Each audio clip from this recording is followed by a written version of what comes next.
አብርሃም መድኃኒት የሚያስፈልገው አሁን ነው። በዚህ አጋጣሚ ጋይስ አሁን ነው መድኃኒት የሚያስፈልገው። ከዚህ በፊት እንግዲህ ብዙ አብርሃም ታሟል፣ ወንድሜ ታሟል፣ መዳን አለበት፣ ወደ ጤናው መመለስ አለበት እያለች እንግዲህ ብዙ ነገሮችን አድርጋ የሆነ ቦታም ወስዳ ድኖ መጥቷል ብላ እኛም እንዳየነው ነው። ግን ድኖ ሳይሆን የመጣው ተቅበዝብዞ ነው የመጣው ጋይስ። የምሬን እኮ ነው ማለት ቅብዝብዝብዝ ብሎ ነው የመጣው። ምክንያቱም ጭራሽ ከሁለቱ ሴቶች ውጪ ሌላ ሴት አለች።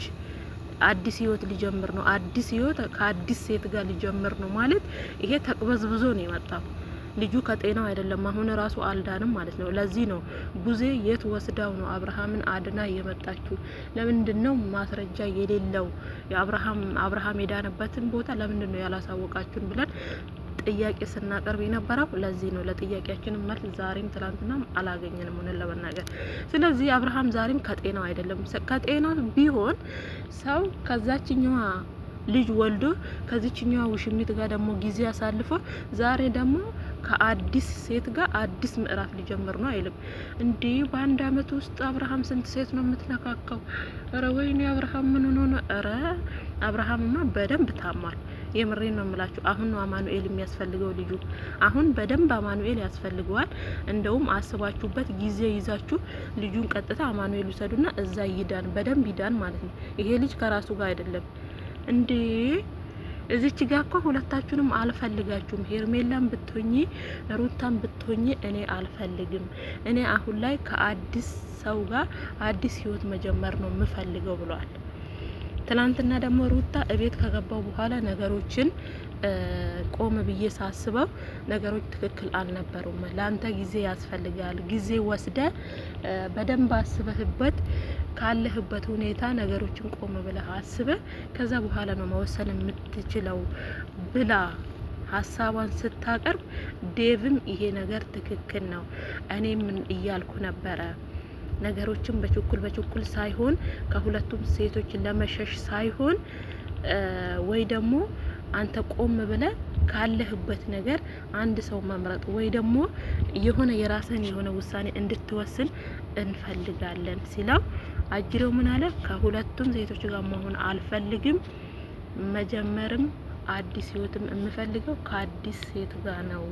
አዲስ ሴት አለች ብሎ እንግዲህ ዙማዋን ደረቷ ላይ አፍሶ ፊቷ የማይታየውን አንዷን ኮረዳ ይዞላችሁ ከች ብሏል። አጅሬው ማለት ነው ጋይስ። ጉድ እኮ ነው። ይሄ ደግሞ ከሄርሜላ ለመሸሽ የሚያደርገው ድርጊት ነው። ለምን አትሉኝም? ሩታ የዛሬ አመትም ይሁን የዛሬ 2 አመት ለምን የዛሬ 10 አመት አይሆንም አብርሃም የመጠበቅ በጣም ሰፊ እድል አላት። የምሬን ነው የምላችሁ። ምክንያቱም የተዋለዱ ናችሁ።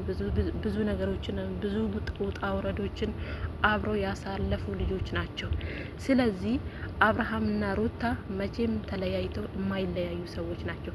በዚህ አጋጣሚ ሄርሜላ የዛሬው ቪዲዮ በቂ የሆነ መልስ ነው ላንቺ ማለት ነው። ከዚህ በኋላ የራስሽን ህይወት የመጀመር እንጂ አብርሃምን ወደ ኋላ ተመልሰሽ እንደዚህ ሆኜልሃለሁ፣ አብረን አሳልፈናል፣ አብረን እንዲሆነናል፣ ቆረጠኝ፣ ፈርለጠኝ፣ ስራ መስራት አልቻልኩም እያል መነፋረቅ የለብሽም ብዬ ነው የማስበው ማለት ነው። ለምን ይሄ ልጅ ከአንቺ ከሄርሜላ የምትባል ሴት ለመሸሽ ያመጣው ምርጫ ነው እንጂ አብርሃም በዚህ ታይም ከማናችም ሴቶች ጋር መሆን ፍላጎቱ የለውም።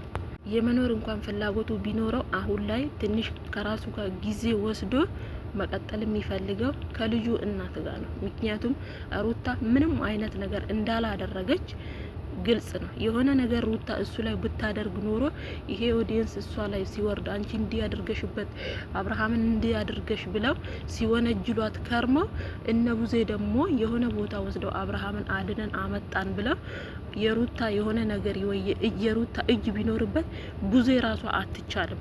ኦዲየንስን ተውት፣ ቡዜ ራሷ በቂ ናት፣ አትቻልም ነበር። ስለዚህ የሩታ እጇ ንጹህ ስለሆነ ዛሬ ላይ ሄርሜላን በምን አድርጌ ልሽሻት ነው? ሄርሜላ ቢገባት ከምሬን ነው የምላችሁ ቢገባት የዛሬ ቪዲዮ ከአብርሃም ቁርጥ አድርጎ 0-0 ላይ መልሶ ነው የሚቆርጥላት። የምሬን ነው የምላችሁ። ከዚህ በኋላ አብርሃም የሚባለውን ግለሰብ በጭንቅላቷ እንድታስበው አይደለም እንደ ጥርግርግ አድርጋ ነበረ ማውጣት የነበረባት ማለት ነው። ስለዚህ የዛሬ አብርሃም ውሳኔው ከሁለቱም ሴቶች መሸሽ ሳይሆን ከሄርሜላ መሸሽ ነው።